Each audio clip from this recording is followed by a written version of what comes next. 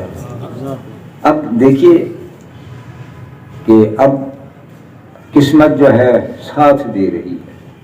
ہمارے ہی پاک و ہند کے اندر مالی بار ایک ریاست ہے بمبئی کے قریب.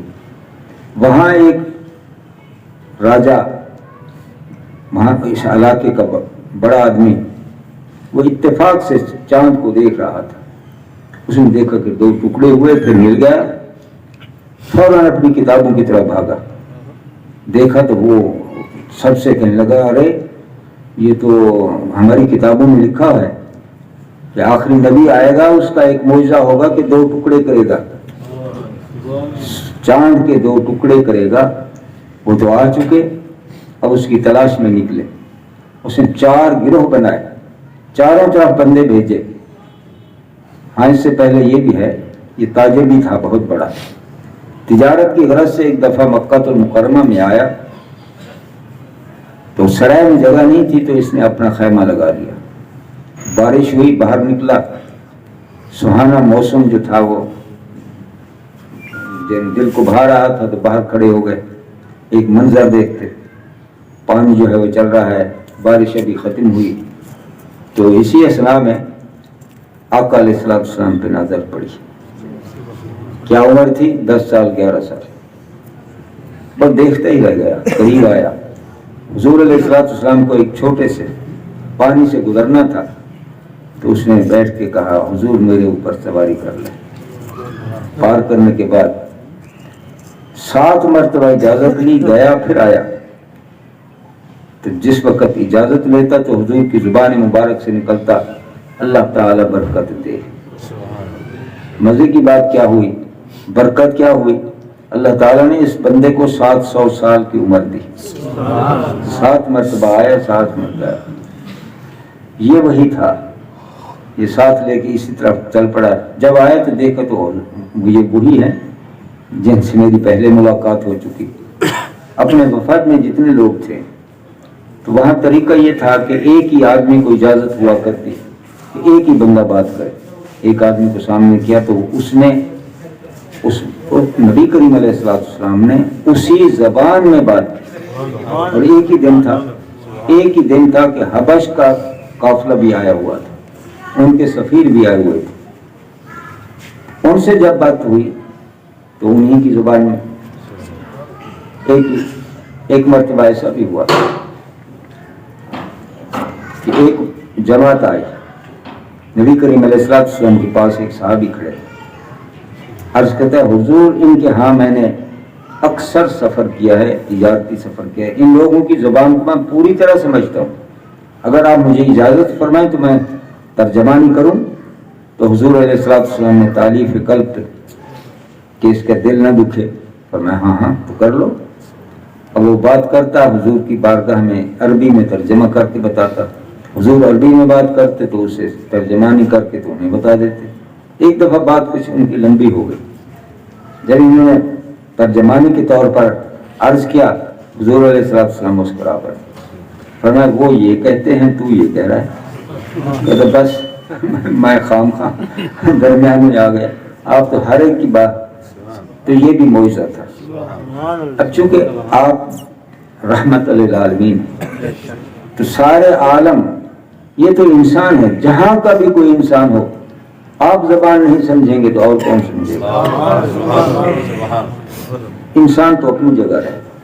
جانوروں کی زبان حضور علیہ السلام. نبی کریم علیہ السلام کے پاس ایک آدمی اپنے اونٹ کی شکایت لے کے آیا. یا رسول اللہ فدا کا بھی وہ امی صلاح، یہ اونٹ میرا کام نہیں کرتے. تو نبی کریم علیہ السلام نے اس سے بات کی. آپ نے مسکرا کر فرمایا تو نے اس کی شکایت کی، اس نے تیری شکایت کی. میری شکایت کیا کی؟ یہ کہتا ہے کہ یہ اپنی بستی کا بڑا ہے، یہ اپنی بستی کا ہے بڑا، نہ یہ عشاء کی نماز پڑھتا ہے، نہ اس کی وجہ سے نہ وہ بستی والے سارے نماز نہیں پڑھتے، تو میں ڈرتا ہوں کہیں آسمان نہ گر پڑے، یہ اللہ کا باغی میں اس کا باغی، اسے کہیں میں خود چائے پی کے گزارا کر لوں گا، جو مرضی کرے مجھے وزن جتنا چاہے مجھ پر لا دے، جو کچھ کرنا ہے کرے، کام لے جو مجھ سے کام لینا ہے، لیکن یہ نماز پڑھے خود بھی اور لوگوں کی نماز پڑھائے۔ تو حضور علیہ السلام نے جب یہ فرمایا تو کہنے لگا بات تو ٹھیک ہے۔ عزیز دوستو، نبی کریم علیہ السلام فرماتے ہیں مجھے ان پہاڑوں کا بھی پتہ ہے، ان پتھروں کا بھی پتہ ہے، ان شجروں کا بھی پتہ ہے جو مجھے سلام کرتے ہیں۔ فرمایا یہ جو پہاڑ ہے بہت پہاڑ ہے، یہ مجھ سے پیار کرتے ہیں، میں اس سے پیار کرتا ہوں۔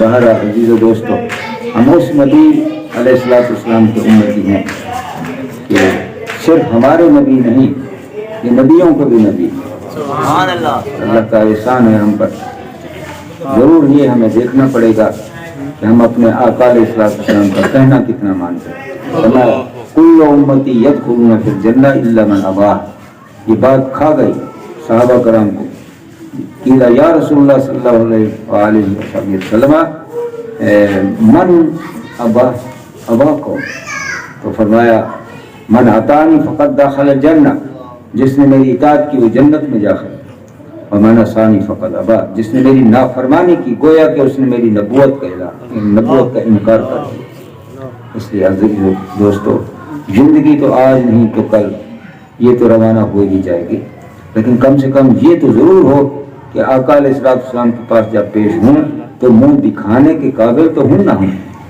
اس لیے جو بھی مسئلہ سنا شریف، اپنی داڑھی مبارک تھوڑی سے نیچے ایک مٹھی، اور میں من تشبہ بقوم فہو منہم، جو جس قوم کی شکل بن جائے گا اسی میں سے اٹھے گا۔